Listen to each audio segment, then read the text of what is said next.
Ketika beberapa hari lalu rapat dengan sebuah perusahaan dari Switzerland via Zoom, kepala saya seperti dapat vitamin. Seperti tubuh kedapatan makanan lezat buat dikunyah dan ditelan. Bener deh, banyak makanan yang enak di lidah, namun begitu ditelan menjadi sumber penyakit. Ada sebaliknya, makanan biasa saja, bahkan gak enak di lidah, tetapi menyehatkan. Dan jarang makanan enak, lezat, murah, menyehatkan. Bagi saya, penggemar sushi, makanan itu masuk kategori enak, murah, menyehatkan. Jadi, mendapatkan informasi dari rapat panjang via Zoom dari perusahaan Swiss tersebut, maka saya seakan-akan mendapatkan makan sushi. Makanan favorit saya, salmon sushi dengan kecap sedikit dan banyak wasabi. Teleconference dari 3 lokasi, yaitu Swiss, Singapura, dan Indonesia. Saya dapatkan informasi ternyata perusahaan tersebut masuk Singapura baru dengan membangun banyak mini proses refining metal, pemurnian metal. Perusahaan asal Switzerland ini secara agresif membeli dore dan ingot dari penambang besar atau private major player di Indonesia,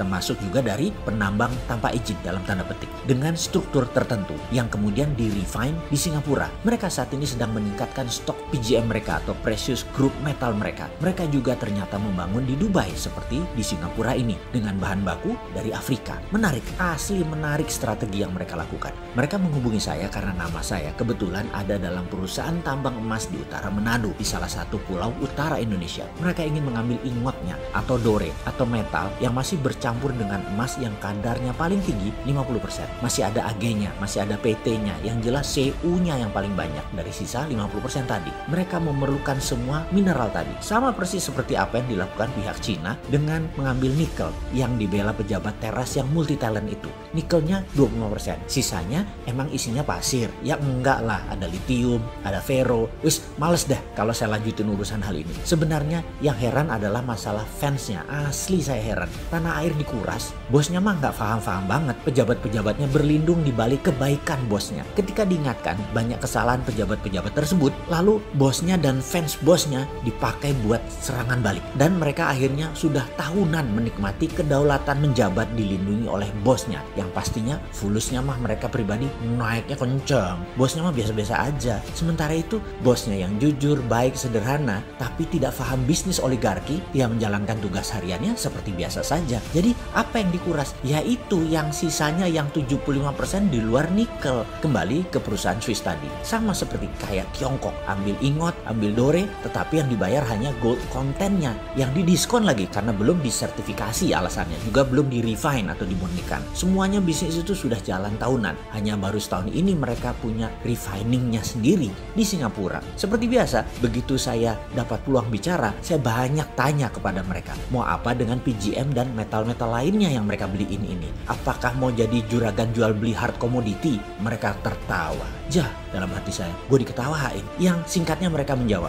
"Don't be so naive brother, you must know what is our intention." Mereka mengatakan saya jangan naif-naif, pasti mereka tahu niat mereka mengumpulkan mineral tadi. Kepala saya langsung teringat 200 tahun yang lalu ketika Swiss mengumpulkan banyak metal di dunia. Di mana Swiss adalah satu-satunya negara yang memiliki Swiss Metal Bank. Bank metal yang menyimpan benda-benda berharga. Semua ini menjadi dasar underlying terbitnya Swiss franc, mata uang Swiss. Jadi kali ini mereka mengumpulkan kembali apakah dengan tujuan yang sama? Membuat Swiss jadi safe haven currency. Banyak ngelamun saya dalam diskusi kemarin. Setiap beberapa kalimat dari mereka saya langsung punya theater of mind, layar bioskop di kepala saya. Apa yang akan terjadi ke depan dengan strategi mereka ini? Pertama, saya geblek-geblekin yang jual material ke mereka. Jual tanah air dengan harga murah. Prinsip dagangnya begini, kalau mereka punya tambang, katakanlah tambang tembaga Freeport. Ingat ya, Freeport tambang tembaga bukan tambang emas. Iya, tambangnya ada emasnya, tapi yang dipajakin kan koper bukan gold. Gimana sih lu?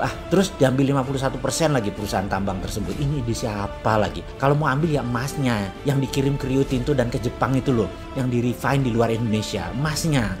Asli gue sebel kalau urusan beginian. Kapan balik modalnya beli Freeport? Sudahlah, males dilanjutin.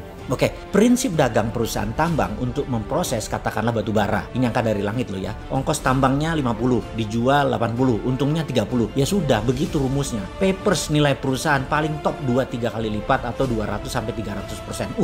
Itu pun sudah overvalue. Tapi perusahaan teknologi nilainya bisa 100 kali aset atau kapitalisasinya bisa berat 100 kali karena kemampuan melipat nilai papersnya tadi. Juga perusahaan metal berharga ini, semacam VOC lah, nilai papersnya bisa berkali lipat. Jadi perusahaan Swiss tadi ambil metal untuk dijadikan jaminan underlying surat berharga seperti bond misalnya. Misalnya bond tadi diambil Swiss untuk cetak uang, maka kertas saja yang dipindah tangankan, metal masih di tangan perusahaan Swiss tadi, katakan 10 billion dolar buat jaminan Swiss franc. Swiss membayar pinjaman tadi juga pakai bunga atau membeli dengan DP yang murah. Persis seperti pinjamnya IMF deh. Lalu misalnya negara lain, Singapura pinjam surat berharga tadi buat underlying terbitnya uang baru Singapura dolar. Kertas berharga itu pindah tangan. Tidak perlu 100% dibayar oleh Singapura, cukup 20-30% saja dari nilai. Tapi Singapura bisa cetak 100%, memanfaatkan 70% sisanya tadi. Kan ada jaminan, nggak inflasi.